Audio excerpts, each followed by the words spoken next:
আমরা সরকারকে বলেছি সরকার যেন আর একটু কঠোর হয়, যে বাংলাদেশে ফেসিবাদের আর কোনো স্থান হবে না।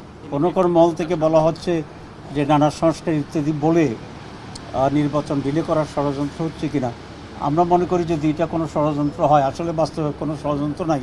বিভিন্ন জায়গায় ল অ্যান্ড অর্ডার সিচুয়েশন যেটা তৈরি হচ্ছে, এক্ষেত্রে আমাদের আইনশৃঙ্খলা রক্ষাকারী বাহিনীর কিছু কিছু দুর্বলতা আছে, গোয়েন্দা সংস্থার কিছু দুর্বলতা আছে। আমরা এগুলো চিহ্নিত করে ওনার দৃষ্টি আকর্ষণ করার চেষ্টা করেছি।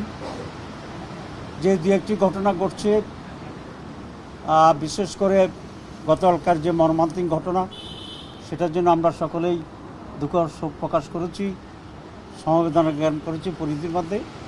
এবং যে সমস্ত কচি শিশুরা শহীদ হয়েছে তাদের পরিবারকে যথাযথ সহযোগিতা করা, কম্পেনসেশন দেওয়ার কথা আমরা বলেছি। আহতদের চিকিৎসার যেন কোনো ত্রুটি না হয় এবং প্রয়োজনে দেশের বাইরে নিয়ে হলেও এই চিকিৎসাটা করা দরকার ছিল। আমরা সরকারের পরীক্ষা স্থগিত করার যে সিদ্ধান্ত, এটা আরও আগে প্রণটি করা দরকার ছিল, সে ব্যাপারে আমরা দৃষ্টি আকর্ষণ করেছি এবং সেটাকে সামনে রেখেই কোনো দুষ্ট চক্র একটু পরিবেশ বিনিরকম করার চেষ্টা করেছি।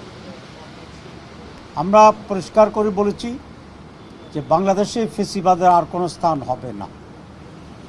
পুরানো ফেসিবাদ গেছে, নতুন করে যেন আবার ফেসিবাদ গজে উঠতে না পারে, নতুন ফেসিবাদ তৈরি না হয়, সেই ব্যাপারেও পুরা জাতি ঐক্যবদ্ধ থাকবে।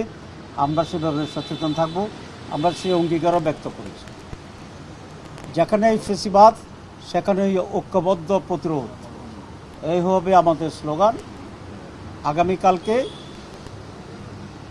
ছাত্রদের পক্ষ থেকে এই অবস্থাতে কিছুটা প্রোগ্রাম করে নেওয়া হবে এবং রাজনৈতিক দলগুলো পরিস্থিতি বিবেচনা করে যদি প্রয়োজন হয় তাহলে আমরাও মাঠে কর্মসূচি দেব।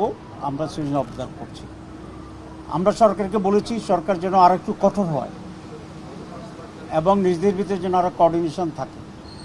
আর কোনো ঘটনা ঘটার আগেই যেন সরকারের গোয়েন্দা সংস্থা যথাযথভাবে ইনফরমেশন দিতে পারে। কারণ আমরা ইংরেজিতে একটা কথা জানি, প্রিভেনশন ইজ বেটার দ্যান কিউর। তো প্রিভেনশন সাইডটাকে যেন আরও মজবুত করে গভর্নমেন্ট, সেটা আমরা বিশেষ দৃষ্টি আকর্ষণ করেছি এবং প্রধান উপদেষ্টা আমাদেরকে আশ্বস্ত করেছেন যে তার বাহিনী, তার মন্ত্রী পরিষদ সবাই মিলে আরও ভিজিলেন্ট থাকবেন এবং আমাদের সহযোগিতা কামনা করেছেন। আমরা পূর্ণাঙ্গ সহযোগিতা দেওয়ার জন্য আমরা প্রস্তুত আছি, এটা ওনাকে আমরা জানিয়েছি। আগামীতে নির্বাচন একটি গুরুত্বপূর্ণ বিষয়।